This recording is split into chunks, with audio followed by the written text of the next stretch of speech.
They got the beam on me. Playing defense, trying to draw up a scheme for me. What you mean I ain't the one? Every time I ran a route, they had the whole fucking team on me. Let's go. I love that shit. One more time. Hey, do me a favor. Rob.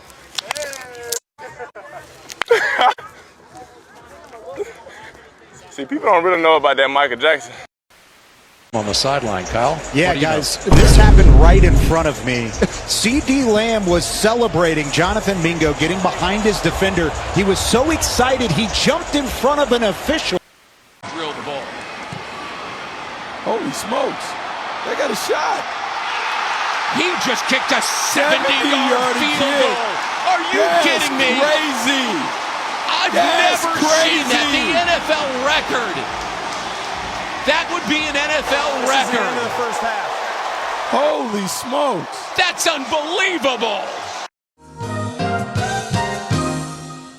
And you shut the fuck up.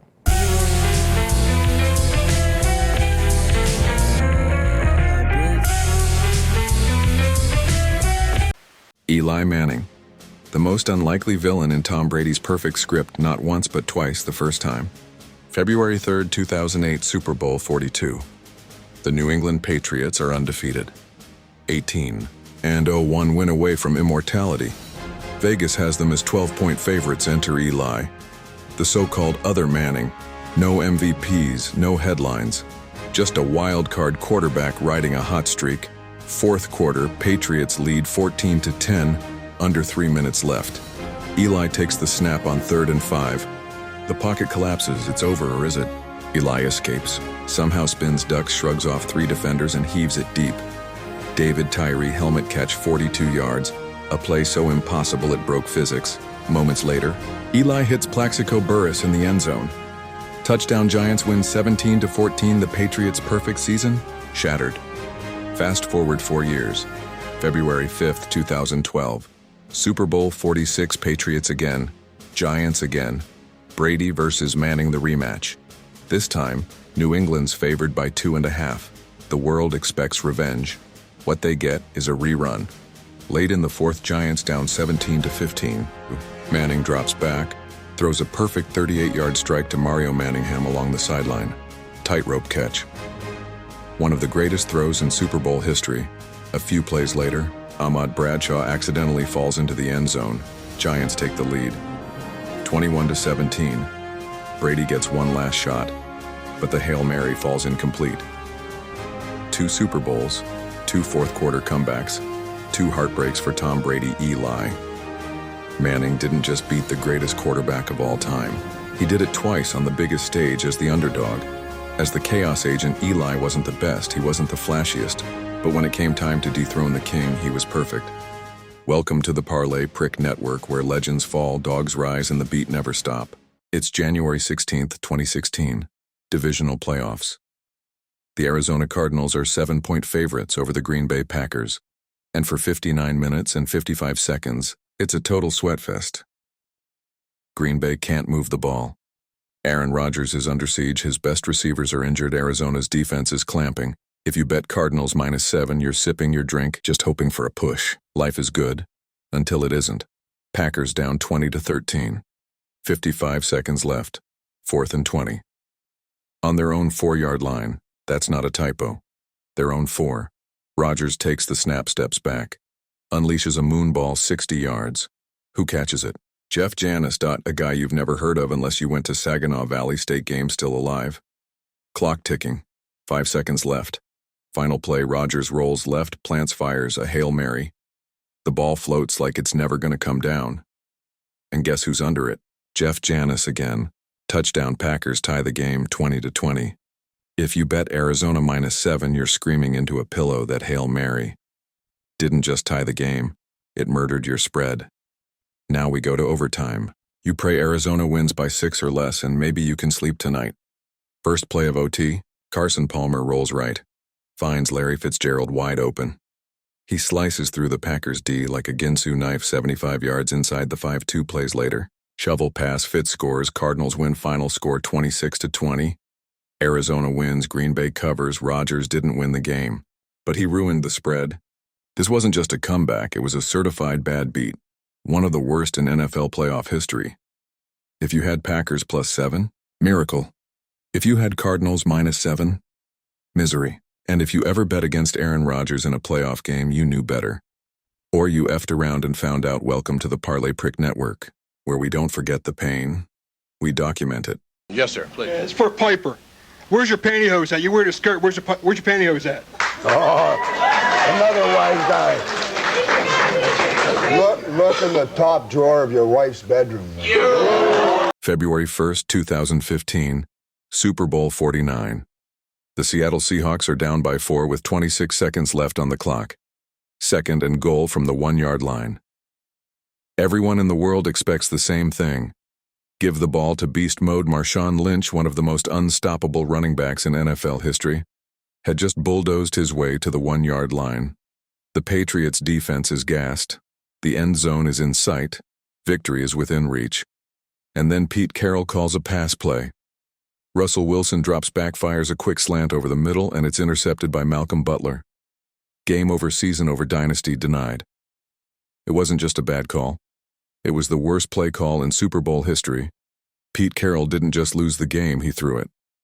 Literally, instead of handing it to Lynch beast mode, who averaged over 4 yards per carry, he chose to throw a high-risk pass into traffic at the goal line. The decision shocked fans, analysts, and even Carroll's own players. Marshawn Lynch stood in disbelief. Richard Sherman dropped to his knees on the sideline. The Patriots celebrated, and the internet erupted. 1 yard, 1 play. One choice that changed NFL history. This is the story of how Pete Carroll turned a back-to-back Super Bowl dream into a what-if nightmare, all with one call. Only on the Parlay Prick Network. Hit that like button, drop a subscribe. Everything on it, man!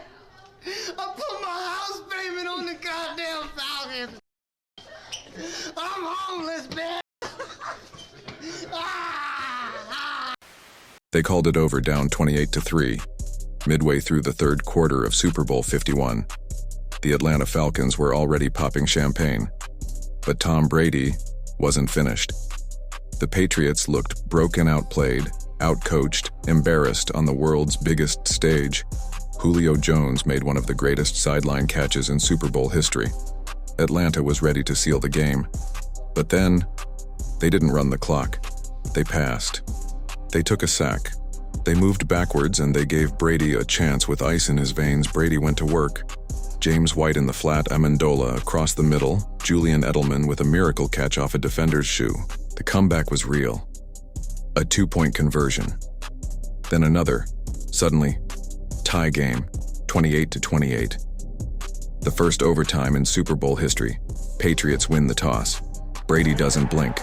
White up the middle, touchdown, 34-28.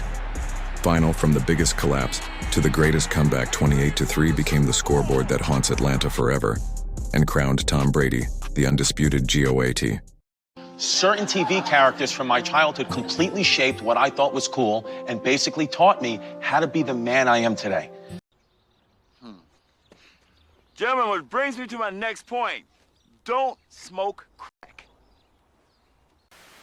Lawrence Taylor wasn't just a football player. He was a one-man hurricane in shoulder pads. LT didn't play defense, he terrorized it.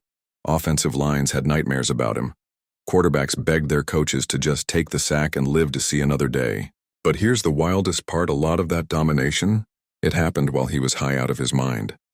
We're not talking pre-workout or an energy drink. No, LT admitted with a straight face that he played NFL games on rock. That's right.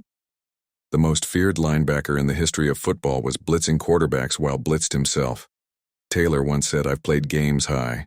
I've played games drunk. I've played games coming down. I've played games going up." Bruh. He made NFL Sundays sound like Coachella in cleats, and it wasn't like he was just out there jogging.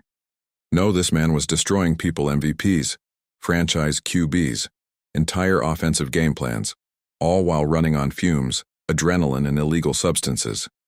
He was the only player in NFL history who could break through a double-team, force a fumble, and still ask, "Wait, what quarter is it again?" Teams tried to prepare, coaches double-teamed him, triple-teamed him, sent fullbacks, tight ends, prayers didn't matter. LT on free base was like a cheat code in Madden you couldn't patch. And let's be honest, the fact he was functioning, let alone dominating, is a medical mystery. In his prime, Taylor racked up 10 Pro Bowls too. Super Bowl rings, an MVP award as a defender, and changed the way football was played. He made the blindside block famous. He forced the NFL to rewrite protection schemes, and he did it while waging a war off the field with addiction arrests and chaos. The dude once showed up to training camp looking like he hadn't slept in a month and still wrecked everybody on the field. Another time, he reportedly paid teammates to give him their urine for drug tests. LT wasn't just breaking rules, he was bending reality. But despite the madness, every coach, teammate, and opponent still says the same thing. He was the most gifted defensive player they'd ever seen. Natural instincts, freakish speed, and pure unfiltered rage, all bottled inside a man who partied like a rock star and played like a gladiator. So yeah, while some guys needed a game plan, LT just needed a helmet, some chaos, and occasionally some Colombian bam bam. The NFL will never see another like him, because honestly, they wouldn't survive him. He wasn't just a linebacker, he was a legend, a problem, and somehow high the whole damn time.